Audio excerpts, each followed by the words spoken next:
40 years after leaving Kevin's seaside home, the decline is palpable along the winding streets. Many of the old places are boarded up, and some businesses have changed hands more than once. He passes the usual tawdry trinket shops designed to trap tourists into paying exorbitant prices.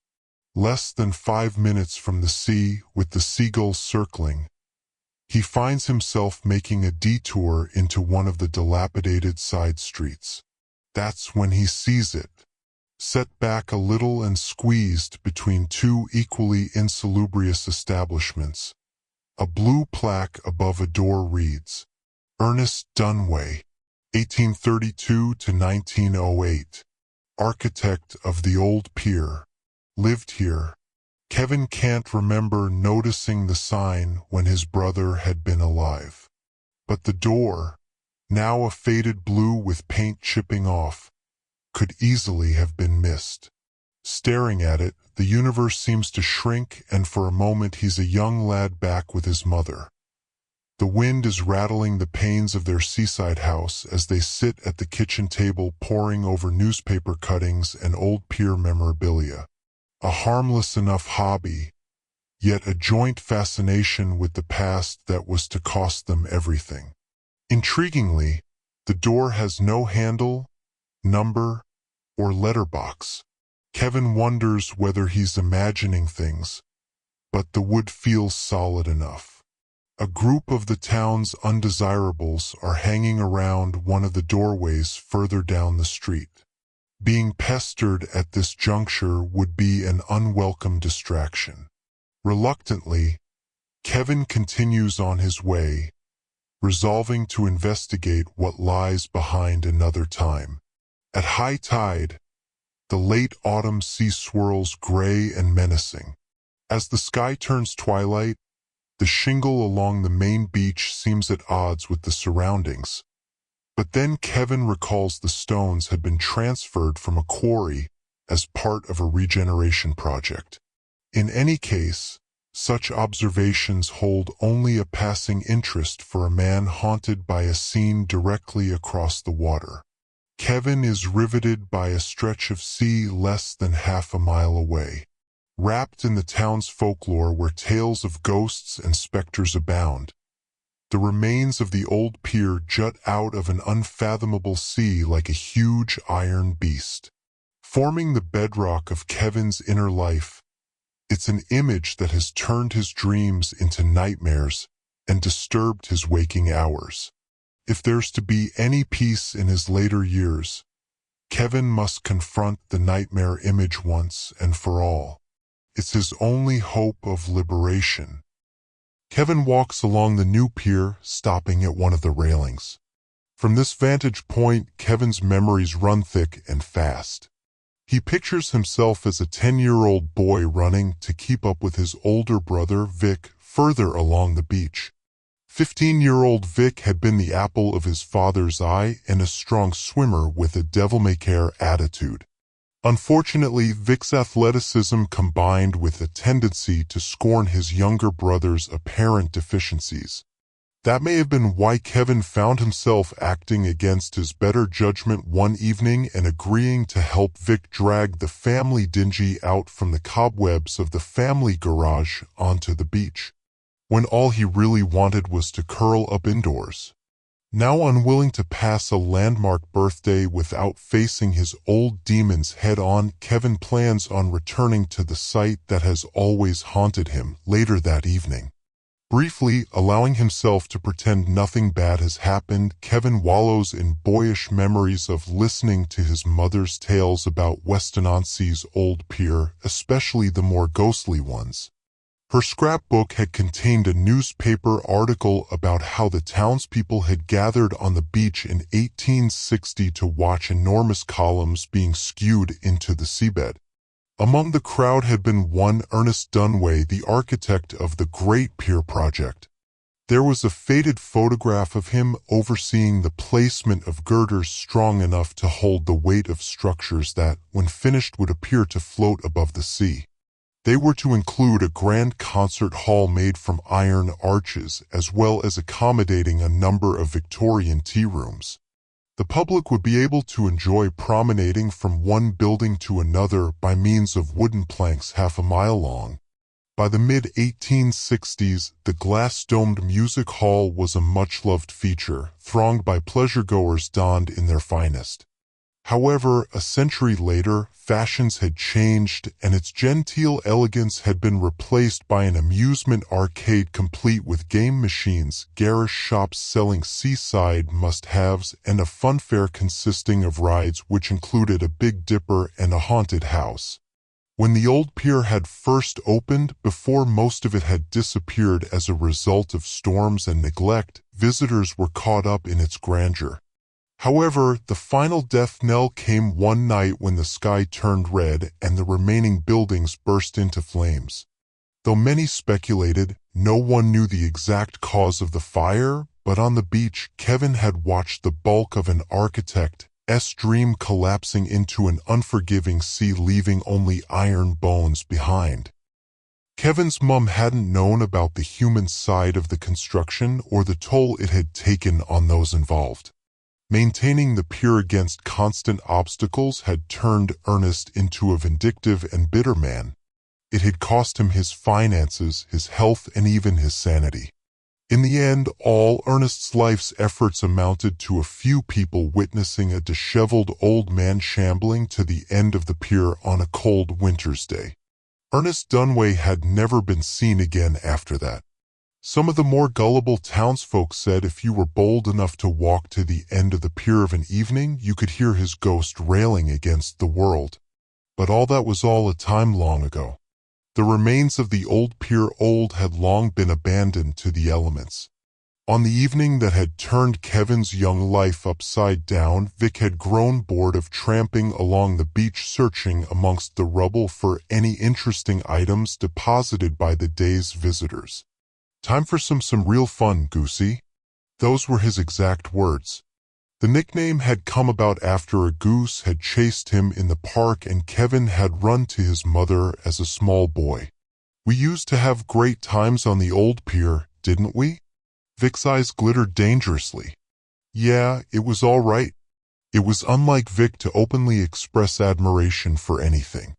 Kevin, who was used to spending most of the school holidays trying to keep on Vic's good side, spotted a chance to do a bit of needling himself. With the moon shaping into a bright silver disk above their heads, a hybrid plan was forming. Maybe just this once he might manage to get the better of Vic. Isn't the old pier supposed to be haunted? The question was less innocent than it sounded. "Are you on about the story of the architect's ghost?" Vic had asked. "Yeah, I guess so. Typical Goosey. Don't you know ghosts are only invented to scare people? They're not real." "Well, if they're not real, we needn't be scared of the one at the old pier." "Who said anything about being scared?" "I'd go anytime." Vic looked thoughtful.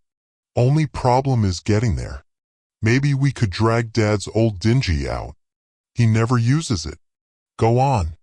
I dare you to swim under the girders." Might be a bit risky.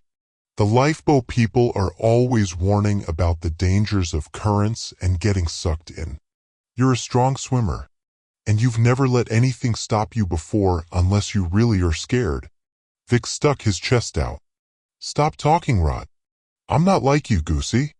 And I'll prove it by swimming the last part. Maybe I'll even touch one of the creepy iron girders. The sea looks calm enough tonight." Beneath a moonlit dome, the sea spun out like a vast expanse of shimmering glass. Armed with a flashlight and a pair of binoculars, the brothers rowed steadily. As the old pier pressed closer, it was like looking onto the backlit of a long-abandoned watery film set.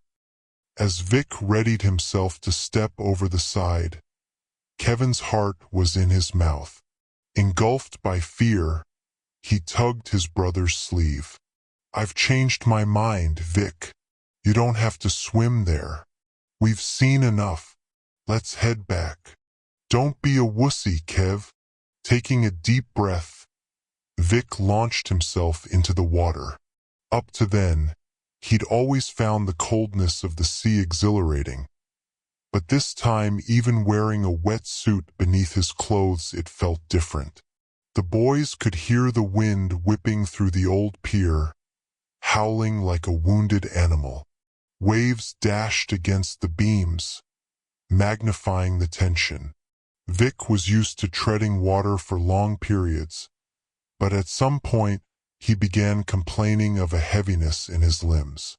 "Get back in the dinghy," Kevin rasped. Before then, he'd never have dared to order Vic around. To his astonishment, Vic nodded weakly, his teeth chattering. "Something is squeezing my leg. I can't pull it off, Kev," he said, suddenly frantic. "What is it?" "A piece of debris. I dunno, but it's dragging me down." Without warning, Vic's legs buckled, and he was unable to move. Before long, only his face and neck were visible above the water. He waved a hand in the air, his face a mask of terror. "Help me, Kev," he gasped. Kevin stared at Vic in horror. The dinghy was less than a few feet away. He should have reached out and grabbed his brother's hand, but he was frozen to the spot. A few seconds later, Vic had disappeared completely. When Kevin lifted the lantern, he saw nothing except the dense swell of endless sea. He thought he saw a hand come out of the water, but just as quickly it vanished into the depths. "Vic!" Kevin's cry sounded like the cry of a soul strangled at birth. The wind had picked up, thrashing against the groins. Hands trembling, Kevin forced himself to grab the oars. He could either dive in and try and search for his brother or abandon him. Instead, summoning every last bit of energy, he held on tight and rowed for his life. The return. Maybe there's a kind of freedom in confronting a tragic scene. Only by reliving it in some form can the past be exorcised. Gripping the old flashlight in a symbolic gesture, Kevin recalls carrying it home after reporting the news of his brother's loss, and his father running out of the house to alert the Coast Guard. Tonight, the sky is once again lit by stars and a full moon.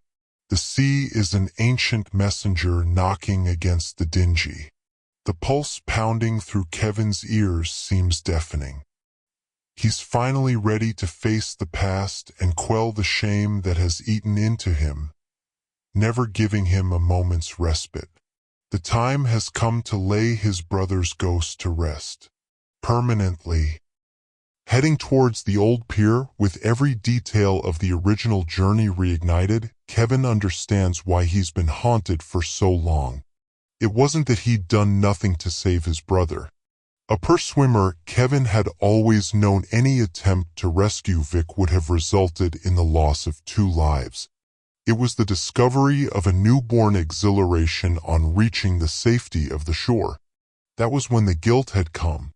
Freed from his brother's influence, there'd be no reason for his father not to love him. Except it hadn't worked out like that. Vic's body had never been recovered, and without a body there could be no closure. Instead of drawing father and surviving son together, Vic's absence had driven the wedge even deeper, only serving to show how far Kevin fell short when it came to matching up to his older brother. From then on, Vic's shadow was always there. There's an inevitability to the middle-aged Goosey heading off alone in that dark sea. Once again, up close, there's an air of unreality to the old pier. Bearing down, Goosey reaches the spot. The dank smell and sense of danger are overwhelming, but he forces himself to reach out and touch an algae-infested girder before shrinking back. A shrill wind burns out any sounds of creaking.